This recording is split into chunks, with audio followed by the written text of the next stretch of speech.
ബഹുമാനമുള്ള വി.ഡി. സതീശൻ കേരള മുഖ്യമന്ത്രിയായി അധികാരമേറ്റതിന് ശേഷം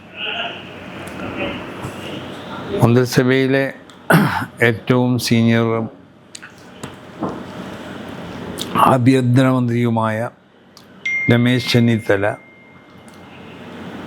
മയക്കുമരുന്നിനെതിരിൽ പ്രത്യേകമാവുന്ന ഒരു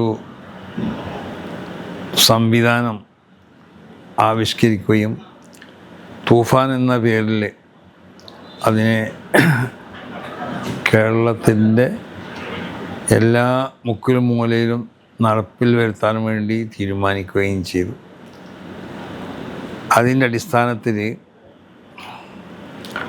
ആ പദ്ധതി പ്രഖ്യാപിക്കപ്പെട്ടത് മുതൽ തന്നെ നമ്മൾ മാനസികമായും മറ്റും അതിനെ വളരെയധികം സന്തോഷിക്കുകയും അഭിനന്ദിക്കുകയും എല്ലാ നിലയ്ക്കുള്ള സപ്പോർട്ടും പിന്തുണയൊക്കെ ബഹുമാനപ്പെട്ട ആഭ്യന്തരമന്ത്രിയോട് അറിയിച്ചിട്ടുണ്ട്. ഇന്ന് ബഹുമാനപ്പെട്ട ആഭ്യന്തരമന്ത്രി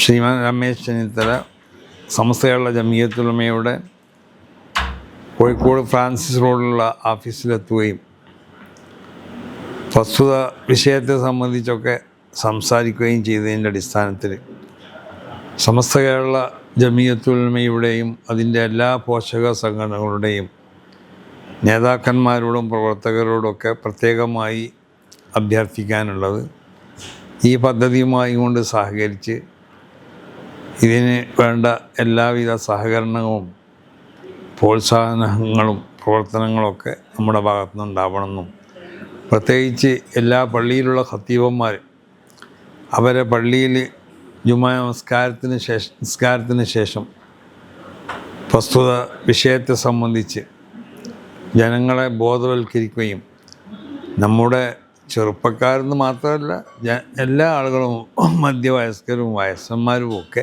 മദ്യത്തിനും മറ്റ് മയക്കുമരുന്നുകൾക്കൊക്കെ അടിമപ്പെട്ടുകൊണ്ട് ദുഷിച്ച ഒരു അവസ്ഥയാണെന്ന് കാണപ്പെടുന്നത്. അപ്പോൾ അതിനെതിരിൽ കഴിവിൻ്റെ പരമാവധി പ്രതിരോധിക്കാൻ പറ്റിയ സന്ദർഭങ്ങളൊക്കെ നമ്മൾ ഉപയോഗപ്പെടുത്തണം.